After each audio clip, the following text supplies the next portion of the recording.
Hello everyone, आप सभी का दीन आपको स्वागत है। मैं विश्वजीत सिंह। दोस्तों, आज की इस वीडियो के अंदर हम बात करने वाले हैं आपके दिल्ली यूनिवर्सिटी के क्वेश्चन पेपर का। और ये क्वेश्चन पेपर डिस्कशन की वीडियो होने वाली है। जैसे कि दोस्तों आपको पता होगा, दिल्ली यूनिवर्सिटी के अंदर में भी एग्ज़ाम चल रहा है, जो open book examination OBE mode से हो रहा है, जिसमें आज का जो आपका पेपर होने वाला है C 166 पॉलिटिकल साइंस का होने वाला है। ऐसे आज दो पेपर थे, हिस्ट्री और पॉलिटिकल। हिस्ट्री की मैंने वीडियो डाल चुका हूँ, अगर नहीं देखे तो वो जाके देखें। और ये वीडियो से आपको एक व्यू मिल जाएगा कि आपने कितना किया है और किस तरह से करना चाहिए था। ठीक है, एक मार्क्स का आपको आइडिया मिल जाएगा, कॉन्सेप्ट मिल जाएगा कि क्या था, क्या आंसर होना चाहिए था, क्वेश्चन क्या है। ठीक है, अगर क्वेश्चन पेपर की हम बात करें तो आपकी पॉलिटिकल साइंस की बुक का जो नाम है इंटरनेशनल रिलेशनशिप, वो आ जाता है यहाँ पर। थर्ड ईयर की बुक है। 2 घंटे टाइमिंग दे रखा है, जो गलत है। ये 4 घंटे टाइमिंग हो चुका है, चेंज हो गया था बाद में। 100 नंबर का पेपर है। हर एक क्वेश्चन में 25 नंबर के करने हैं। ठीक है, 25 नंबर का एक क्वेश्चन है, 4 क्वेश्चन टोटल करने हैं। ठीक है, आगे बात करते हैं दोस्तों। इंपॉर्टेंट क्वेश्चन पेपर है और अच्छा खासा दे रखा है। ठीक है, 6 क्वेश्चन आए हुए हैं। सबसे पहले अगर मैं पहले क्वेश्चन की ओर जाऊं, यथार्थवाद क्या है, अंतर्राष्ट्रीय राजनीतिक के अध्ययन में इसकी महत्वपूर्ण आलोचनात्मक विश्लेषण कीजिए। ठीक है, इसकी महत्व का आलोचनात्मक विश्लेषण कीजिए। तो इसमें क्या जाएगा, सबसे पहले यथार्थवाद को समझते हैं। यथार्थवाद को वास्तविकता से हम जोड़ते हैं। ठीक है, रियलिज्म से जोड़ते हैं कि ये रियलिज्म रियल की बात करता है। जो जैसा है उसको उसी रूप में दिखाना वास्तविकता, जो मतलब जो चीज़ है जिस तरह से उसी तरह से देखना वास्तविकता कहलाता है, यथार्थवाद कहलाता है। यथार्थवाद कहता है कि अगर कोई घटना जिस रूप से में घटी है, हमें उसी रूप में उसको एनालाइज करना चाहिए, उसी रूप में देखना चाहिए। ये यथार्थवाद का मानना है। ठीक है, यथार्थवाद का जो डेफिनेशन आता है वो शक्ति के संदर्भ में कहता है। यथार्थवाद पावर को प्रमोट करता है कि यहाँ पे पावर होगा आपके पास तो आप कर पाओगे। ठीक है, शक्ति के संदर्भ में करता है, बात करता है। अगर ये हो जाता है, इसके बाद अगर आप देखोगे आगे तो अंतर्राष्ट्रीय राजनीति के अध्ययन में इसके महत्वपूर्ण आलोचनात्मक व्याख्या कीजिए। अब जैसे यथार्थवाद की विचारधारा का जन्म क्यों हुआ और इसका पतन क्यों हो गया, ये सबसे पहले ये 2 चीज़ समझते हैं। तो जब यथार्थवाद का जन्म होता है तो उस समय विश्व के अंदर में जो शक्तियाँ होती हैं, कोई मतलब एक पावर नहीं होती है, अलग अलग पावर बटे होते हैं। ठीक है, अलग अलग छोर पे पावर होते हैं, सब अपने आप को पावर ही समझ रहे, शक्तिशाली समझ रहे होते हैं। जहाँ पे यथार्थवाद का जन्म होता है, यथार्थवाद में शक्ति के संदर्भ में अपना डेफिनेशन देता है, जिसका मतलब ये होता है कि अगर मान लो 10 लोग हैं, 10 पावरफुल अपने आप को समझ रहे हैं। ठीक है, तो शक्ति के संदर्भ में क्या हुआ कि एक बंदे को अपनी पावर बढ़ानी पड़ेगी, शक्ति बढ़ानी पड़ेगी। शक्ति बढ़ाने के लिए क्या करता है, विदेशी मतलब नीति, विदेश नीति के ऊपर हम वर्क करते हैं, इंटरनेशनल रिलेशनशिप के ऊपर वर्क करते हैं। ठीक है, दूसरे देशों से संपर्क करते हैं, वहाँ पे हथियार बढ़ाते हैं, सारी चीज़ें हो जाती हैं। तो ये अपना पावर जब बढ़ाएगा, अगर कोई व्यक्ति अपना पावर बढ़ाएगा तो नॉर्मल सी बात है, उसकी पहुंच भी बढ़ेगी बाकियों में। ठीक है, पावर बढ़ा, मान लो ये 6 लोग हैं, 6 में से एक का पावर बढ़ रहा है तो बाकी तो नीचे आएंगे ना। तो यहाँ पे यथार्थवाद क्या कहता है, शक्ति के संदर्भ में परिभाषा देता है कि अगर जब पावर बढ़ जाएगा तो अपने आप ही लोग नीचे आ जाएंगे और एक लीड करने वाला एक लीडर मिल जाएगा। ठीक है, जो यथार्थवाद जब खत्म होता है तो वहाँ पे क्या दिखता है, जब यथार्थवाद का पतन हो रहा होता है तो विश्व के समक्ष में सबसे बड़ी पावर के तौर पर अमेरिका उभर के आता है। जहाँ से यथार्थवाद का पतन हो जाता है, लगता है कि यथार्थवाद को अब तो पावर बन चुका है, शक्ति का संदर्भ का यहाँ पे खत्म हो गया, कॉन्सेप्ट ही नहीं आएगा, क्योंकि सबसे बड़ा बन गया और कोई दोबारा इतना ऊपर जा ही नहीं सकता।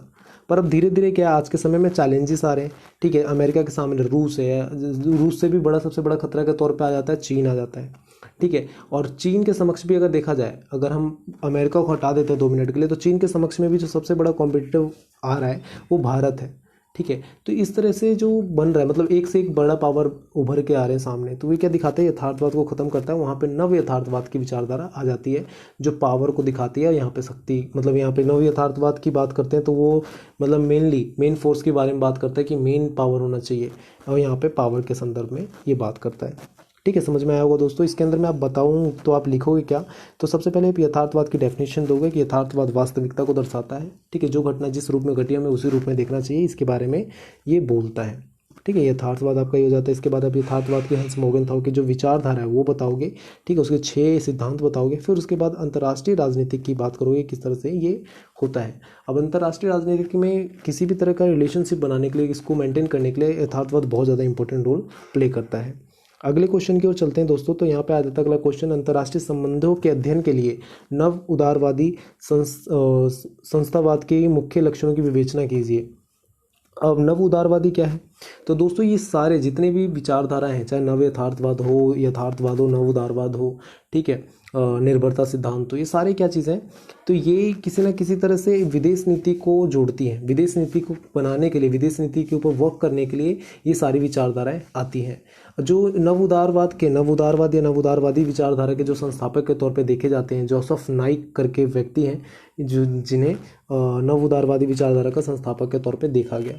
ठीक है, इनका क्या मानना था कि जो व्यक्तिगत मतलब नव यथार्थवाद में क्या माना गया कि जो व्यक्तिगत तौर पर यथार्थवाद की जो विचारधारा थी उसको फॉलो करते हैं, थोड़ा सा फॉलो अप करते हैं, और उनको बोलते हैं कि यथार्थवाद की विचारधारा की जो पुरानी सोच है वो आदर्शवादी विचारधारा से प्रेरणा स्रोत लेते हैं।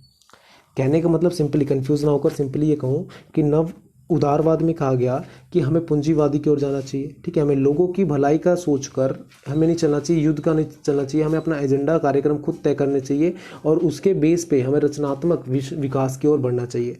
मतलब पहले प्लानिंग करो फिर उसके ऊपर जाओ। ठीक है, ये औद्योगिकरण और पूंजीवाद की बात करता है, उदारवाद की बात करता है कि उदारवाद की व्यवस्था की ओर हम चलेंगे तो अपने आप ही विकास होगा हमारा, बाकी चीज़ें में रखा नहीं है। आप भले ही पावर इकट्ठा कर लो, विकास नहीं कर पा रहे हो तो क्या करोगे। जैसे 1917 की जो क्रांति हुई थी रूस के अंदर में, तो कारण क्या था कि रूस के पास पावर बहुत ज़्यादा हो गया। ठीक है, अब पावर ज़्यादा हो गया पर लोग खुश नहीं थे, तो उसका करेंगे क्या। तो उसके बाद लोगों ने क्रांति करी, रूसी क्रांति के नाम से जाना गया। उसके बाद तख्ता पलट हो जाता है। ठीक है, वहाँ पे लोकतंत्र की स्थापना हो जाती है एक तरह से। ठीक है, तो ये सारी चीज़ आ जाती है। तो यहाँ पे कहा गया कि आप औद्योगिकरण की ओर जाओ, विकास की ओर जाओ। ठीक है, जहाँ पे विकास होगा तो अपने आप ही आप आगे बढ़ पाओगे। ठीक है, समझ में आता है। तो यहाँ पे ये बताओगे मुख्य लक्षणों की अगर बात करोगे तो इसके व्यवस्थाएं किस तरह से होती हैं, क्या है, वो सारा कुछ आप इसके अंदर बता दोगे। और मतलब जो जोसेफ नाइक है, रॉबर्ट कियोहन है, इनकी विचारधारा आप यहाँ पे बताओगे कि किस तरह से उन्होंने रखा है, इनकी अपनी विचारधारा सबके सामने रखी।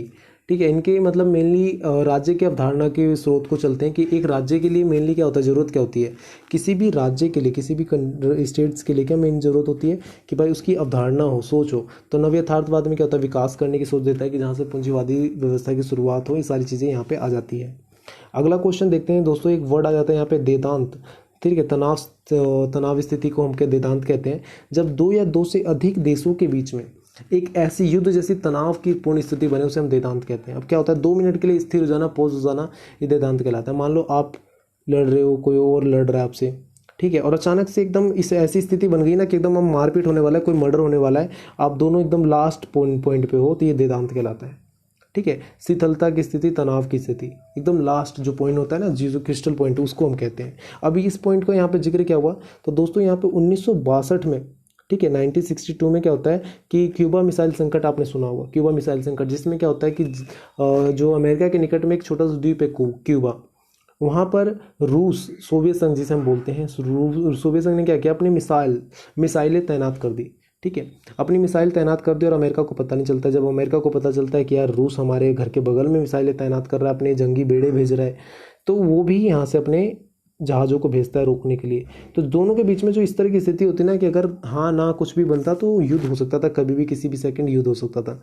तो जो इस तरह की कंडीशन बनी, ये देदांत कहलाती है। ठीक है, अब शीत युद्ध के उद्भव का कारण क्या बनता है, अब देदांत हो जाता है दोस्तों। तो यहाँ पे क्या हो जाता है, अब दोनों, अमेरिका को डर लगता है और रूस को भी डर लगता है कि अगर मैंने इस तरह का स्टेप उठाया तो अमेरिका मेरे ऊपर हमला कर सकता है।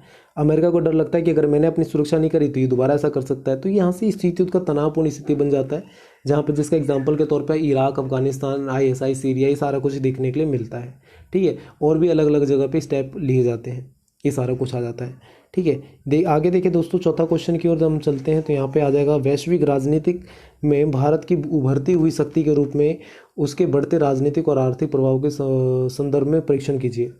अब दोस्तों, अंतर्राष्ट्रीय राजनीतिक में, वैश्विक राजनीतिक में भारत किस तरह से उभरता हुआ एक शक्ति के रूप में। तो दोस्तों, सबसे बड़ी यहाँ पे भारत की उभरती हुई शक्ति के रूप में क्यों माना जाता है, क्योंकि जो हमारी आबादी है करीब 135 करोड़ की लगभग, वो दुनिया की सबसे ज़्यादा युवा शक्ति वाला देश है। अब जहाँ पे युवा शक्ति है वहाँ पे दूसरे देशों को अपॉर्चुनिटी दिखती है, वो मौका दिखता है कि अगर हम भारत के अंदर में इन्वेस्ट करेंगे तो ज़्यादा फायदा होगा। ठीक है, तो जिसके कारण से भारत को एक उभरती हुई शक्ति के रूप में देखा जाता है। और इवन भारत हर मंच से जुड़ा हुआ है। ठीक है, वो गलत का साथ ना देकर हर सबके लिए आवाज़ उठाता है। ये नहीं देखता कि ये मेरा पड़ोसी है, ये मेरा दोस्त है, दुश्मन है, सबके लिए आवाज़ उठाता है। ठीक है, अगर किसी के साथ गलत हो रहा है, जिसके कारण से ये उसको उभरती हुई शक्ति के रूप में देखा गया। ठीक है, अब देखो, जैसे कि इजराइल को भारत का सबसे करीबी दोस्त इस समय माना जा रहा है, मोदी गवर्नमेंट आने के बाद, ठीक है, एनडीए गवर्नमेंट आने के बाद।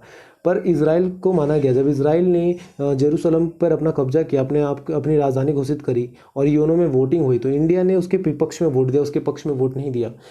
ठीक है, तो यहाँ पे ये देखता नहीं है कि ये दोस्त है दुश्मन है, जो सही है उसका साथ दे रहा है, जिसके कारण से इसको उभरती हुई शक्ति के रूप में देखा जा रहा है।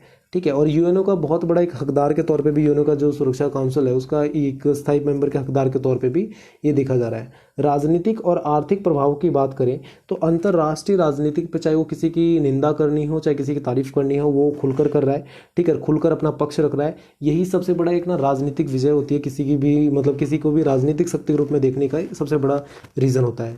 अब किसी भी देश के बारे में, चाहे चीन हो चाहे पाकिस्तान हो चाहे किसी कोई भी अदर कंट्री हो, किसी के बारे में निंदा करना अंतर्राष्ट्रीय मंच पर बहुत बड़ा गट्स का फुल वर्क होता है, और जो भारत इस समय कर रहा है, जिसके कारण से इसको सबसे बड़ी राजनीतिक शक्ति के रूप में देखा जाता है।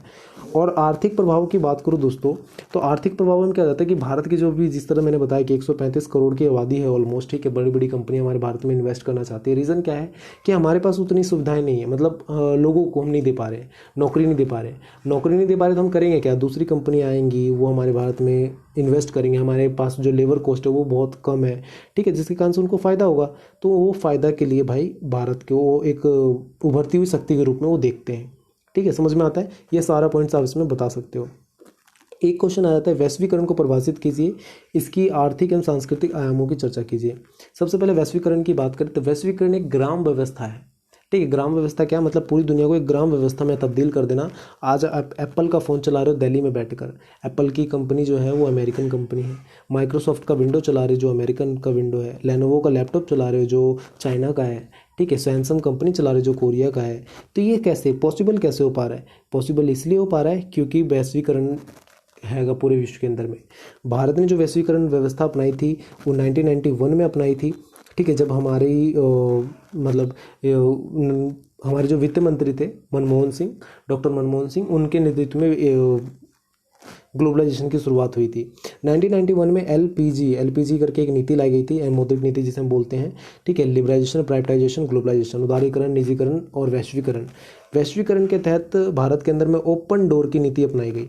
ओपन डोर की नीति के तहत क्या हुआ कि जो भी विदेशी कंपनियां, उनको इनवाइट किया गया भारत के अंदर में कि मोस्ट वेलकम है आपका, आप आइए, हम आपको सारा सर सुविधा देंगे, लो लेबर कॉस्ट दिल लेंगे और आपको सारा सुविधा भी देंगे, और आप हमारे लिए काम कीजिए और हमारे लोगों को प्रशिक्षित कीजिए, रोजगार दीजिए, ठीक है। जिसके कारण से यहाँ पे विदेशी कंपनियों का भरमार आगमन हुआ भारत के अंदर में, ठीक है। तो ये थोड़ा सा डेफिनेशन दे दो कि वैश्वीकरण का क्या है। अब इसके आर्थिक और सांस्कृतिक परिणाम की बात करें तो सबसे पहले अगर मैं सांस्कृतिक आयामों की बात करूँ तो सांस्कृतिक तौर पर इसका इम्पैक्ट देखने के लिए बोले तो पहले जो लोग थे वो सूती के कपड़े पहना करते थे, धोती कुर्ता पैजामा, सूट सलवार पहना करते थे। पर आज का क्या ट्रेडिशन ऐसा है क्या? बिल्कुल भी नहीं, ठीक है। आप इस समय वीडियो देख रहे होगे, आपने जो कपड़े पहने होंगे वो भी किसी ना किसी दूसरे कल्चर का होगा, ठीक है। जींस पहन रही है, हमारा कल्चर नहीं है, हमारा कल्चर धोती कुर्ता पैजामा का था, ठीक है। आप लोअर ट्राउजर कुछ भी पहन रखा होगा वो दूसरा है, ठीक है। तो यहाँ पे ये सारा कुछ दूसरे मतलब संस्कृति के ऊपर इम्पैक्ट दिखता है। संस्कृति में क्या था, हमारे नॉर्मल सादा भोजन खाने के लिए था, पर आज आप KFC, पिज़्ज़ा, डोमिनोज, बर्गर खाते हो। तो ये क्या है? ये सांस्कृतिक इम्पैक्ट है, ठीक है, वैश्वीकरण का। वैश्वीकरण के कारण क्या हुआ, जो KFC ऑस्ट्रेलिया, अमेरिका, दूसरे देशों में मिलता था वो आज भारत में उपलब्ध है, आसानी से उपलब्ध है, जिसके कारण से हम उसको ले रहे होते हैं, उसको सेवन कर रहे होते हैं। तो ये सांस्कृतिक इम्पैक्ट दिखता है, ठीक है। सांस्कृतिक इम्पैक्ट अब दो तरह से देखने के वाले नज़रिए के ऊपर है। अब यहाँ पे हम सांस्कृतिक इम्पैक्ट ये भी देख सकते हैं कि हमारा जो प्रचलन था, हमारा जो चीज़ें थी वो हम उसको खो रहे हैं, हम उससे धीरे धीरे भूलते जा रहे हैं और दूसरी चीज़ों को अपना रहे हैं। आज के समय में किसी बच्चे को अगर आप बोल दो कि आपको धोती कुर्ता पहनना, वो कभी नहीं राजी होगा पहनने के लिए, ठीक है। तो ये चीज़ें हैं, हम उसका इम्पैक्ट ही दिख रहा है। आर्थिक तौर पर अगर आप बात करोगे तो आर्थिक तौर पर आ जाता है कि विकास होना, बड़ी बड़ी कंपनियां आना जिसमें नौकरी रोजगार उपलब्ध होना, ठीक है, घरेलू GDP का विकास होना, ठीक है, और रोजगार उपलब्ध होना, ये सारी चीज़ें यहाँ पे हम ऐड कर सकते हैं पॉइंट्स को, ठीक है, जो आर्थिक तौर पर देखने के लिए मिलती है। आगे बात करेंगे दोस्तों, तो समकालीन वैश्विक समस्याओं को सुलझाने में संयुक्त राष्ट्र की भूमिका का परीक्षण कीजिए। तो दोस्तों जैसे कि आप यूएनओ जिसका 1945 में मतलब गठन होता है, जिसके साथ कई सारे अंगों को भी रखा गया, जिसमें सुरक्षा परिषद हो, चाहे WHO, जैसे WTO, ये सारी चीज़ें आती हैं। तो वैश्विक समस्याएं, विश्व के अंदर में कई तरह की समस्याएं हैं और इस समय की सबसे बड़ी जो करंट समस्या है कोरोना वायरस, जिसका हर समय अपडेट देखा होगा आपने, WHO के नाम से आता है कि वर्ल्ड हेल्थ ऑर्गेनाइजेशन ने ये कहा, वो कहा, ऐसा कहा, ये कहा। तो ये चीज़ें, तो जो भी आज के समय में वैश्विक स्तर पर समस्याएं हैं वो मतलब वर्ल्ड जो यूएन है वो समझाने की कोशिश करता है, चाहे आप जाधव का मामला ले लो, जो भारत का एक व्यक्ति जासूसी के केस में पाकिस्तान में फंसा हुआ है उसका मामला ले लो, या फिर किसी और कंट्री का मामला ले लो, जेरूसलम का मामला ले लो जो अभी मैंने बताया था थोड़ी देर पहले, इसराइल और जेरूसलम का। ठीक है, तो ये सारी चीज़ें किसी ना किसी तरीके से अंतर्राष्ट्रीय स्तर पर वर्क करती है। यूएनओ उसमें भूमिका मतलब निभाने की कोशिश करता है, शांति स्थापित करने की कोशिश करता है, हथियारों की होड़ रोकने की कोशिश करता है। आपको याद होगा दोस्तों कि कोरिया का जो तानाशाह था किम जोंग उन, उसने हाइड्रोजन बम की परीक्षण किया और भी अलग अलग तरह के परमाणु बमों के परीक्षण किया, जिसके बाद उसके ऊपर रोक लगाने के लिए कई तरह की बंदिशें लगाई गई। ठीक है, तो ये बंदिशें क्या थी, यूएनओ के द्वारा लगाई गई, जिससे शांति स्थापित हो सके। ठीक है, हथियारों की होड़ को कम किया जा सके। ठीक है, वापस से गुलामी की ओर ना जाए, ये सारी चीज़ों को देखते हुए ये सारी चीज़ें कही गई। साम्राज्यवाद को कम किया जाए। आपने देखा होगा कि चीन अभी तिब्बत पर अटैक कर रहा है, ये मतलब भारत की ज़मीनें हड़प रहा है, जिस पे हर समय का update time to time update लेने के लिए यूएनओ वर्क कर रहा है। ठीक है, और साथ साथ यूएनओ दोनों देशों को भी समझा रहा है कि आप इस तरह की हरकतें ना करें जिसके बाद हमें कोई एक्शन लेना पड़े। मतलब ये सारी चीज़ें करता है, जिसके कारण से क्या हम समझते हैं कि वो अंतर्राष्ट्रीय स्तर पर हर तरह की समस्याओं को सुलझाने की कोशिश करता है। ठीक है, तो दोस्तों ये आपका टोटल पेपर था पॉलिटिकल साइंस का, इंटरनेशनल रिलेशनशिप का। मैंने हिस्ट्री का डाल चुका हूँ। ठीक है, आप ये देखो, और डिस्क्रिप्शन में हमारे ग्रुप के जो भी सोशल मीडिया दीन आपकी जो सोशल मीडिया प्लेटफॉर्म है उसके लिंक है। अगर आपको एग्जाम रिलेटेड कोई भी क्वेश्चन पूछना हो तो वहाँ पे जाकर पूछ सकते हैं। All the best for your exam, others exams. Bye bye friends.